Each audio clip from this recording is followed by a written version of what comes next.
இந்த நீட் வந்து இந்த மாநில உரிமைகளுக்கு வந்து எதிரானதாக இருக்குது. நீங்கள் 1975க்கு முன்னாலே பார்த்தீங்கன்னா இந்த கல்வி வந்து மாநில பட்டியலில் தான் இருந்துச்சு. உங்க எல்லாருக்குமே தெரிஞ்ச ஒரு விஷயந்தான். அதுக்கப்புறமா தான் அது ஒன்றிய அரசு வந்ததுக்கப்புறம் அது பொது பட்டியலில் அது சேர்த்தாங்க. எனக்கு தெரிஞ்சு அதுதான் வந்து ஒரு முதல் பிரச்சனையாக ஒன்று ஸ்டார்ட் ஆச்சு.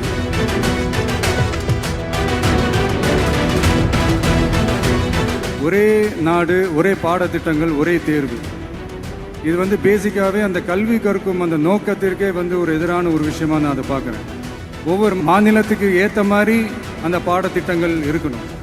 இது வந்து நான் மாநில உரிமைகளுக்காக மட்டுமே இதை நான் கேட்கல. நீங்கள் பார்த்தீங்கன்னா அந்த கல்வி முறையில் பல்வேறு கண்ணோட்டங்கள், பல்வேறு பார்வைகள், டிஃப்ரெண்ட் பர்ஸ்பெக்டிவ்ஸ்னு ஒன்று சொல்லுவாங்க இல்லையா, அப்படி அதுக்கு ஒரு முக்கியத்துவம் கொடுக்குற ஒரு விஷயமா அது இருக்கணுன்றதான் என்னுடைய பார்வை.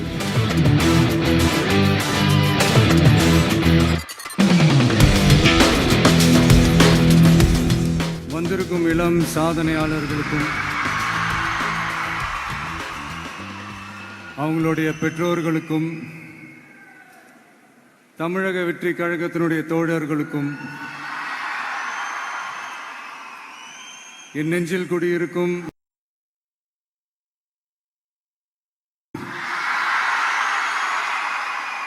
நண்பா நண்பிகள் உங்கள் அனைவருக்கும் மீண்டும் என்னுடைய பணிவான வணக்கங்கள்.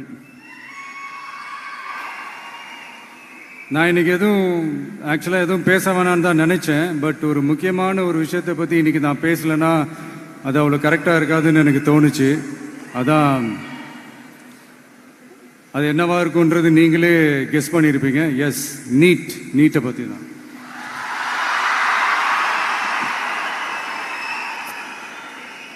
இந்த நீட்ன்றது பார்த்தீங்கன்னா நம்ம தமிழ்நாட்டில் இருக்கிற மாணவ மாணவிகள், குறிப்பாக கிராமப்புறத்தில் இருக்கிற ஏழை எளிய பிற்படுத்தப்பட்ட, மிகவும் பிற்படுத்தப்பட்ட மற்றும் தாழ்த்தப்பட்ட வகுப்பினை சேர்ந்த இந்த மாணவ மாணவிகள் எல்லாருமே ரொம்பவும் பாதிக்கப்படுறாங்கன்றது தான் ஒரு சத்தியமான ஒரு உண்மை. இந்த நீட்டை பற்றி ஒரு பிரச்சனையாக நான் பார்க்குறது என்னென்னா, ஒன்று வந்து இந்த நீட் வந்து இந்த மாநில உரிமைகளுக்கு வந்து எதிரானதாக இருக்குது. நீங்கள் 1975க்கு முன்னாலே பார்த்தீங்கன்னா இந்த கல்வி வந்து மாநில பட்டியலில் தான் இருந்துச்சு. உங்க எல்லாருக்குமே தெரிஞ்ச ஒரு விஷயந்தான். அதுக்கப்புறமா தான் அது ஒன்றிய அரசு வந்ததுக்கப்புறம் அது பொது பட்டியலில் அது சேர்த்தாங்க. எனக்கு தெரிஞ்சு அதுதான் வந்து ஒரு முதல் பிரச்சனையாக ஒன்று ஸ்டார்ட் ஆச்சு. ரெண்டாவது பார்த்தீங்கன்னா ஒரே நாடு, ஒரே பாடத்திட்டங்கள், ஒரே தேர்வு. இது வந்து பேசிக்காகவே அந்த கல்வி கற்கும் அந்த நோக்கத்திற்கே வந்து ஒரு எதிரான ஒரு விஷயமா நான் அதை பார்க்குறேன். ஒவ்வொரு மாநிலத்துக்கு ஏற்ற மாதிரி அந்த பாடத்திட்டங்கள் இருக்கணும். இது வந்து நான் மாநில உரிமைகளுக்காக மட்டுமே இதை நான் கேட்கல. நீங்கள் பார்த்தீங்கன்னா அந்த கல்வி முறையில் பல்வேறு கண்ணோட்டங்கள், பல்வேறு பார்வைகள், டிஃப்ரெண்ட் பர்ஸ்பெக்டிவ்ஸ்னு ஒன்று சொல்லுவாங்க இல்லையா, அப்படி அதுக்கு ஒரு முக்கியத்துவம் கொடுக்குற ஒரு விஷயமா அது இருக்கணுன்றதான் என்னுடைய பார்வை. Diversity is a strength, it is not a weakness. பன்முகத்தன்மை அப்படிங்கிறது வந்து அது ஒரு பலமே தவிர பலவீனம்னு சொல்ல முடியாது. இதில் இன்னொரு முக்கியமான ஒரு விஷயம் என்னன்னா, மாநில மொழியில் படிச்சுட்டு, ஸ்டேட் சிலபஸில் படிச்சுட்டு, NCERT சிலபஸில் வந்து தேர்வு வச்சா அது எப்படிங்க? அதுவும் கிராமப்புறத்தில் இருக்கிற மாணவ மாணவிகள், அதுவும் அவங்களுடைய மருத்துவ படிப்புக்கு கொஞ்சம் யோசிச்சு பாருங்க, இது எவ்வளோ ஒரு கடினமான ஒரு விஷயம்னு. மூணாவது நான் பார்க்குற ஒரு பிரச்சனை என்னன்னா, இப்போ போன மே மாதம் 5ஆம் தேதி அந்த நீட் எக்ஸாம்லாம் நடந்துச்சு. அதில் சில குளறுபடிகள்லாம் நடந்ததா நம்ம நிறைய அந்த செய்திகள்லாம் பார்த்தோம், படித்தோம் இல்லையா.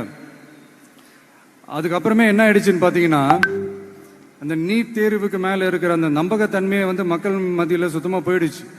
இனிமேல் நாடு முழுக்க அந்த நீட் தேர்வே தேவையில்லை அப்படிங்கிறத இந்த செய்திகள் மூலிமா நாம் எல்லாருமே புரிஞ்சுக்கிட்ட ஒரு விஷயம்.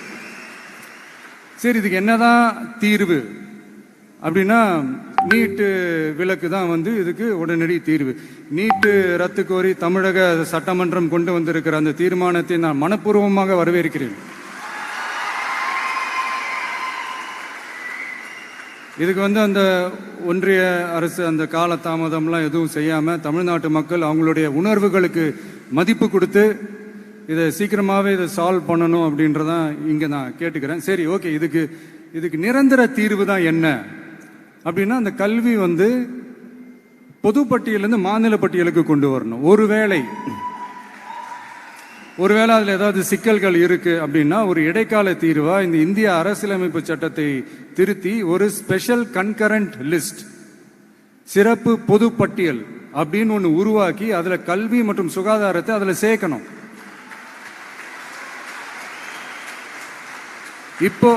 இப்போ இருக்கிற அந்த பொது பட்டியல் என்ன ஒரு பிரச்சனை அப்படின்னா, நீங்க அந்த துறைகள்லாம் பார்த்தீங்கன்னா மாநில அரசுகளுக்கு என்னதான் அதுல அதிகாரம் இருந்தாலும் அது முழுக்க முழுக்க ஒன்றிய அரசினுடைய கட்டுப்பாட்டில் தான் இருக்கு.